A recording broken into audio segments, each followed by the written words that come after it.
Hello everyone, this is Yeeflex and welcome back to another Yeeflex Outdoors video. In this video, this is going to be my second trip out poke poling.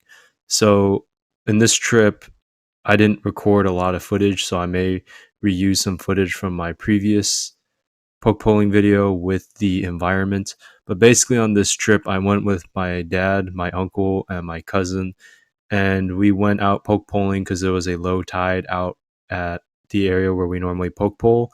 And basically, there were not many other people poke poling this day. There was one other person that was poke poling, and basically, that person was traveling from a far away place, but they didn't know what to do poke poling, and they'd gone 3 times, I think, prior to the day that we were poke poling. So my uncle and my cousin gave him pointers on how to poke pole because he'd never poke poled before and he wasn't catching any eels, and he was watching us catch eels. So that was a really great moment because he didn't really know what to do, and we got to meet a new person, and my uncle got to show him the ropes because he's the one that knows more about poke poling. As my dad and I, this was our second trip out poke poling.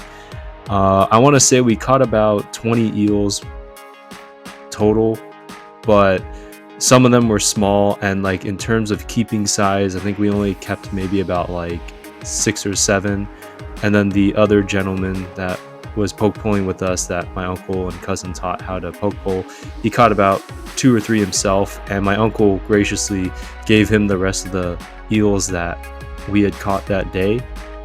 And so that guy went home pretty happy because he had a long drive back to where he was going, and he had no eels the last 2 or 3 times he went. So at least this time he actually had eels to come back with, to go home with, and he now knows kind of the ropes of how to poke pole in the future. But it was a really great trip for that. And then my cousin caught the biggest eel at the end of the day, but my uncle and cousin didn't want to just keep one, so they gave the eel to somebody else that was walking by that said they would take the eel. So that was like a great trip out. Towards the end of the day, we saw some crabs, and luckily I was able to snare a couple crabs. I bought a crab snare loop, and I was able to catch a couple crabs because a friend of mine's family wanted to try rock crabs. So I have the crab gauge that I bought, which is from this company called Airfly.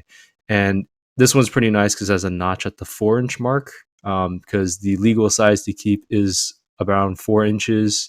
I think 4 or 4.25 inch to keep a rock crab.